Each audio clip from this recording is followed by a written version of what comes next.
이 현금 8억 원으로 서울에서 정말 그 아파트 사기에도 좀 힘든 금액인데 이것을 저는 땅을 매입해서 지금 카페까지 운영을 하고 있잖아요. 그래서 관심 있게 보고 그것을 또 찾는다면 보입니다. 오늘은 건물주의 세계를 조금 들여다보겠습니다. 실제 강남 건물주이기도 하시고 중개업을 하시면서 빌딩 진영쌤으로 활동하고 있는 김진영 대표님 모셨습니다. 안녕하세요. 네, 반갑습니다. 네, 안녕하세요. 먼저 간단히 좀 자기소개 부탁드립니다. 네, 저는 현재 유튜브에서 빌딩 진영쌤으로 활동하고 있고요. 빌딩 매매 중개와 또 디벨롭 컨설팅을 전문으로 하고 있는 김진영 대표입니다. 네, 실제로 이제 건물주이시기도 한데 보통 이제 뭐 건물주 하면 나이가 좀 지긋하거나 원래 좀 돈이 많으시거나 뭐 이렇게 좀 떠올리기 쉬운데 젊은 나이에 또 상대적으로 짧은 시간에 건물주가 되셨다고 들었어요.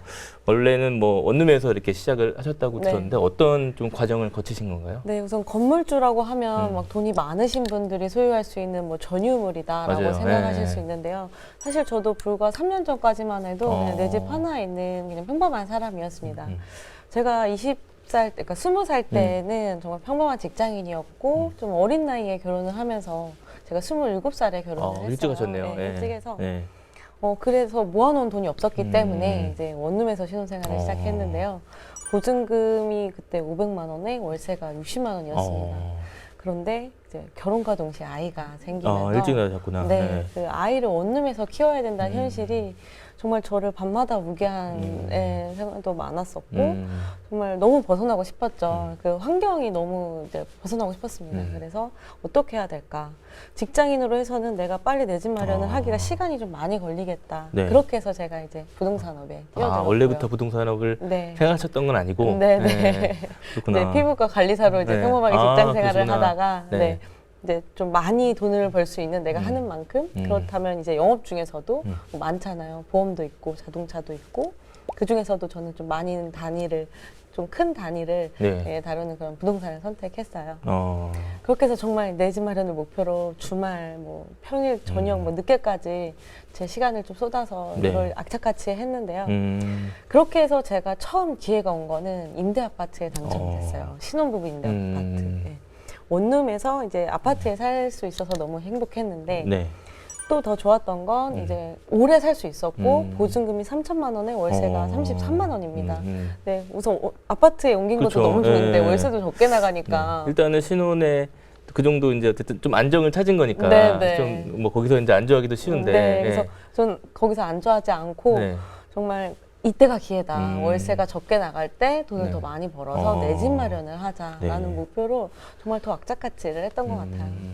그렇게 해서 처음 이제 그 시드머니가 모여서 제가 그 서울은 그때 꿈도 못 꿨었고 수원에 있는 아파트를 청약을 하게 되었습니다. 그때 당시 청약 그 분양한 게 분양가가 3억 6천만 원이고요. 계약금이 3,600만 원, 그럼 중도금을 대출을 받더라도 잔금 한 1억 원 정도를 모아야 제가 그 집에 입주를 할 수가 있었는데요. 우선 1억을 모은다라고 생각하면은 되게 어떻게 보면 어떻게 모아 이렇게 말씀하실 수도 있겠는데 저는 그때 남편이랑 같이 일을 하고 있었거든요. 그래서 둘이서 1년이면 5천만 원씩 모으면 되는 것이고 1년에 2,500씩 모으면 우리는 모을 수 있어. 그렇게 또 타이트하게 생각하니까 잡았습니다. 그렇죠. 그렇게 모을 수 있겠다 생각이네요. 그렇게 해서 이제 더 악착같이 이제 일을 해서 돈을 모았어요. 그래서 돈을 모았으니까 그냥 편하게 또 들어갈까? 아니면 더 모아서 대출을 덜 받고 들어갈까라고 생각했는데요. 저는 그때 제 첫 투자가 시작이 되었어요. 정말 같은 아파트에 분양권 한 개를 더 사서 나는 하나 입주하고 하나는 임대를 주어서 나는 무주택에서 이 임대 아파트에서 정말 힘들게 살았던 내가 내가 아파트 두 개를 소유할 수 있어.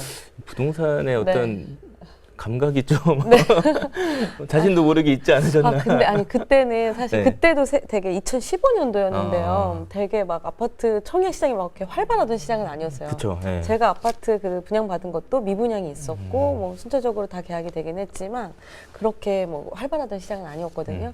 근데 되게 간절했던 것 같아요, 뭐가. 되게 간절했었기 때문에 제가 그걸 하려고 했던 것 같고 그렇게 해서 제가 그 분양권 두 개를 매입하고 이제 입주 시점이 돌아왔는데요. 그때가 2017년도입니다. 제가 그 아파트에 한번 들어가게 살면 또 수원에 한번 터를 잡게 되면 또 아이가 또 그쵸? 크게 되고 네. 좀 서울로 옮기기에는 좀 시간이 많이 걸리겠지라고 또 생각을 해서요. 그때 이제 다 계산을 해봤어요. 어떻게 하면 서울에 살 수 있을까? 그렇게 해서 내가 잔금하려고 모아놨던 잔금하고 또 제가 그 매입했던 그 계약금 분양권들 그리고 네. 내가 지금 살고 있는 보증금 다 합쳐보니까 한 2억 5천 정도 되더라고요. 네.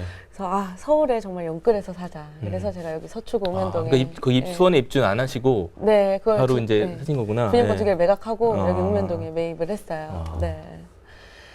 그때 당시 정말 영끌해서 이제 매입을 했는데요. 또 여기서 사실 지금 이제 시청자분들이 또 그렇게 영끌해서 지금은 되겠느냐 그쵸. 또 이렇게 네. 말씀하실 분들이 많으신데요. 그러니까 지금은 이렇게 영끌할 시대는 아니지만 네네. 그래도 이런 전체적인 흐름을 좀 공부하시는 타임으로 좀 관망을 하시고 좀 목표 설정하시고 공부하신다면 언젠가 또 좋은 기회가 왔을 때 또 실천을 할 수 있지 그쵸. 않을까 네. 이렇게 생각을 하고요. 그렇게 해서 제가 서초구 이제 아파트에서 살면서 너무 행복했죠. 네. 내 집에 내 등기치고 너무 사는데 행복했는데 제가 이 부동산 현업에 있으니까 네네. 사실 현재 또 그러셨을 것 같아요. 예, 건물주들을 만나게 되잖아요. 늘 건물주가 부럽기만 하다가 제가 또 꿈을 하나 이루게 되니까 또 하나의 꿈을 꾸게 되는 것 같습니다. 네. 그래서 아파트를 팔고 매각을 건물을 매입해보자 이렇게 생각해서 현재 살고 있는 아파트를. 네, 저는 정말 과감한 도전이었다고 생각하는데요. 그러네요, 진짜. 아파트를 매각하고 건물을 매입했습니다. 야, 보통 이제 서초 아파트에 살면 그래도 잘 정착했다까지 진짜 생각할 수 있잖아요. 네네. 네. 근데 거기서 또 한 단계 이제 네. 또 나가봐야지 이렇게 이제 생각을 했다는 것 자체가 쉽지 않은 정말 생각이었을 것 같아요. 네, 그때는 좀 불안함도 좀 있지 않으셨어요? 불안함 네. 있었죠. 이제 부모님들도 다 말리시고, 진짜 그쵸. 너네가 잘 살고 있는 아이들도 있는데, 네, 그렇게 생각하셨는데, 아파트를 매각하고 할 수 있을 때 한번 해보자. 내가 정말 이렇게 피눈물 흘려서 아파트 한번 사봤으니까, 건물 사고, 나중에 또 더 열심히 해서 또 아파트 사면 되지. 네. 이런 생각으로 했었던 것 같아요. 그러시군요. 그렇게 해서 어쨌든 건물을 이제 매입하게 되셨는데, 네. 그렇다면 지금 현재 좀 자산 규모가 어느 정도 되시는지도 궁금합니다. 제가 지금 소유하고 있는 건물은 강남 역삼동과 마포 망원동의 건물 전체를 소유하고 있는데요. 네. 역삼동 건물은 노후 건물, 노후 주택을 매입해서 제가 매입가가 31억 5천만 원에 매입을 했어요. 네네. 그래서 그것을 멸실하고 신축 완료했는데요. 지하 2층에서 지상 6층으로 신축을 완료했고 네. 또 신축이 완료되자마자 또 좋은 임차인 분을 만나서 보증금 2억 원에 월 임대료가 2,500만 원이 나오는 네네. 그런 임대차까지 마쳤고 현 시세는 한 90억 원 정도 됩니다. 그 건물을 처음 매입하실 때 이 정도 가치가 오를 거라는 예상을 하고 하신 거겠죠? 네네. 매입할 때부터 네. 내가 신축 공사비 얼마가 들어가고 대출 얼마 받을 거고 계획을 거기에는 다, 1년치 이자 비용까지 다 계산해서 했고요. 네. 이걸 다 신축했을 때 임대를 얼마에 맞출 수 있겠다. 이것까지 다 계산해서 네. 매입을 했습니다. 하긴 진짜 이 신축 공사하는 기간에는 임차료가 없으니까 네네. 그 자기 돈이 필요할 것 같은데요. 네, 신축 기간 동안에 1년치 이자 비용을 넣어놓고 사업을 하셔야 돼요. 네. 그것까지 사업비로 잡아서 이제 네. 그렇게 이제 해서 강남 역삼동이랑 마포. 네, 마포도 이제 노후 건물을 또 매입해서요. 거기는 이제 리모델링해서 카페를 운영하고 있습니다. 직접. 네. 연면적이 좀 작기 때문에 이 연면적을 작은 꼬마 빌딩을 내가 이 리모델링해서 임대차를 맞추기까지 내 수익률은 괜찮겠는데 네. 이 제 매각까지가 수익률을 높이는 게 좀 어렵겠더라고요.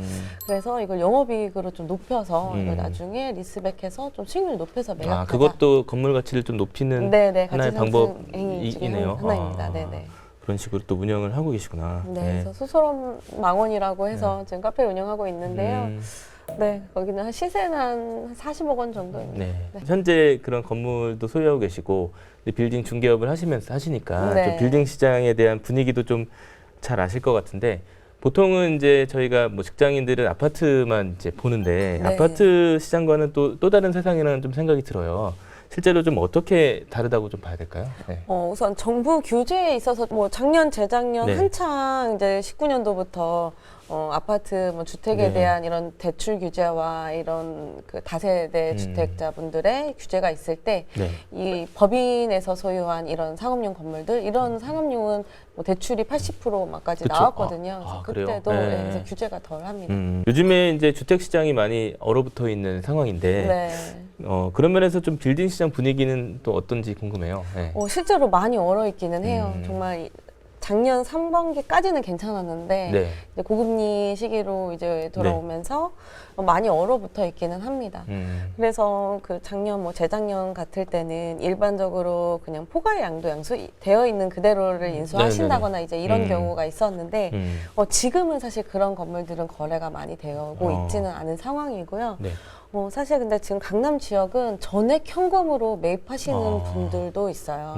네, 그렇거나 아니면 한번 해보신 분들, 시세 차익을 보시고 현금 가지고 계신 분들은 지금 같은 시기에서 부동산 가격이 많이 상승되지 않을 때 조금 뭐 호가는 좀 다운시킬 수 있고 좀 옥석 가려서 살 수 있는 시기다라고 좀 타이밍을 좀 보시고 투자하시는 분들이 좀 있습니다. 지금 이제 그 아카데미도 운영을 하고 계시잖아요. 그래서 제가 보니까 젊은 수강생들도 이제 많이 계신 것 같은데, 그러니까 어떻게 보면 젊은 사람들이나 일반인들도 공부해서 노력하면은 정말 빌딩을 살 수 있나 이런 생각도 좀 들더라고요. 네, 맞습니다. 저도 젊은 일반인인데요. 일반인은 아닌가요? 정말 저도 정말 원룸에서 시작해가지고 정말 임대 아파트부터 분양권, 아파트, 그다음 건물 이렇게 단계별로 해왔어요. 정말 한순간에 이뤄낸 게 아니라 정말 저도 여기까지 한 13년 정도가 걸렸는데요. 정말 뭐 방송을 시청하시고 계신 분들 중에서도 건물주가 꿈이신 분들이 계실 거예요. 실제로 저희 이제 수강하러 오시는 분들 중에서도 일반인 직장인 그리고 꿈을 목표를 설정하기 위해 오시는 분들도 많으시거든요. 그래서 이렇게 이제 간절한 목표 설정을 하고 또 실천을 하기 위해서 이런 먼 목표가 아니라 내가 지금 당장 얼마를 모아야 되고 어디에 투자할 수 있을까? 지금같이 뭐 아파트 값이 떨어진다 이럴 때 그냥 떨어진다 뭐 이렇게 생각만 하지 마시고 좀 부동산들에 대해서 공부를 하시면서 그런 기회를 좀 보시면서 돈을 모으신다면 또 좋은 기회가 오셨을 때 투자를 하실 수가 있고요. 그 스노우볼 효과 아시잖아요. 정말 이 작은 눈을 굴려서 정말 큰 눈사람을 만드는 것처럼 정말 계단식 투자를 해서 정말 도전을 하신다면은 정말 누구나 성공한 건물주가 되지 않을까 싶습니다. 아까도 이제 본인 살고 있는 아파트를 팔아서 건물을 매입하신 건데 이게 아파트 살 돈 어떻게 보면은 뭐 작다면 적고 큰다면 큰 돈인데 이 소액으로 이제 건물 투자가 가능하다면 실제로 이제 그런 금액과 또 매입 과정을 한 번 더 좀 설명해 주시면 좋을 것 같아요. 제가 진행해드렸던 사례 중에 좀 기억에 남는 건 직장인 부부셨어요. 근데 그분들이 현금이 한 7억 정도 있으셨습니다. 7억 정도로 어떤 걸 투자할까 하시다가 그래도 아파트 투자보다는 건물 쪽으로 한번 투자를 해보고 싶고 본인 두 분이 나중에 은퇴하셨을 때 이제 또 본인들도 카페나 이런 걸 좀 운영할 수 있는 그런 좀 상권 있는 건물을 매입하고 싶다고 오셨는데요.